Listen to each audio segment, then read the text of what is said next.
Dharmanagar sub jail পলায়ন কাটে রহিম আলী ফের জেল হাজতে। ত্রিপুরার উত্তর জেলার ধর্মনগর সাব জেল পলায়ন কাণ্ডে গ্রেফতার হওয়া সাজাপ্রাপ্ত আসামি রহিম আলীকে 3 দিনের পুলিশ রিমান্ড শেষে সোমবার ফের আদালতে তোলা হয়।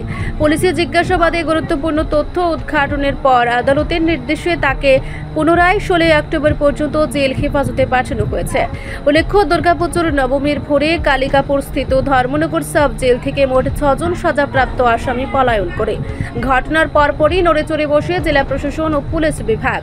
এখন পর্যন্ত পুলিশ আব্দুল পাত্তা, নারায়ণ দত্ত ও রহিম আলীকে গ্রেফতার করতে সক্ষম হয়েছে। তবে এখনও 3 জন আসামি পলাতক রয়েছে। পলাতক আসামিদের ধরতে জোরদার তল্লাশি অভিযান চলছে। এদিকে সাব জেলের নিরাপত্তা ব্যবস্থার দুর্বলতা নিয়ে ইতিমধ্যে বিভিন্ন মহল থেকে প্রশ্ন উঠেছে। সাময়িক বরখাস্ত করা হয়েছে 6 জন জেল কর্মীকে। সরকার পক্ষের আইনজীবী বিশ্বজিৎ দাস জানান, সোমবার আদালতে রহিম আলীর পাশাপাশি একই মামলায় অভিযুক্ত হানু মিয়াকেও তোলা হয়। আদালতের নির্দেশে হানু মিয়াকে 3 দিনের জেল হাজতে পাঠানো হয়েছে। তিনি আরও জানান, পলায়ন করা বাকি আসামিদেরও আগামী 16 অক্টোবর একত্রে আদালতে পেশ করা হবে। এই বিষয়ে সবাই অবগত আছেন যে গত দুর্গাপুজোর নবমীর দিন ভোরবেলা ধর্মনগর সাব জেল থেকে 6 জন আসামি পলায়ন করেছিল। এরা অন্য একটা কেসের সাথে যুক্ত ছিল। তো এই তদন্তকারী পুলিশ অফিসাররা যৌথ প্রচেষ্টায় কয়েকদিন আগে 2 জনকে ধরা হয়ে গেছে। ওদের নাম হলো নারায়ণ দত্ত এবং আব্দুল পাত্তা।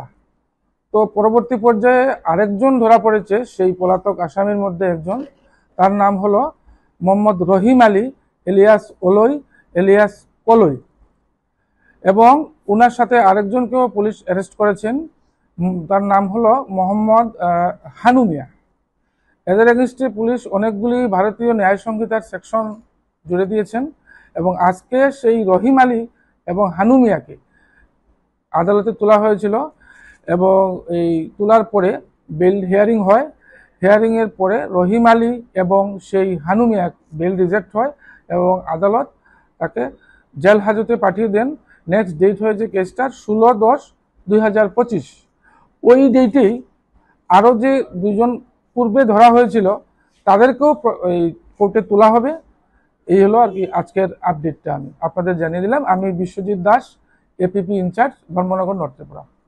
আরো 3 দিনের কি রিমান্ড দেওয়া হয়েছে নাকি জেসিতে পাঠানো? না, জেসিতে পাঠানো হয়েছে এবং পরবর্তী সময় যদি প্রয়োজন পড়ে, যদি পুলিশ পার্সোনেলরা রিমান্ড চান তবে দেওয়া হতে পারে।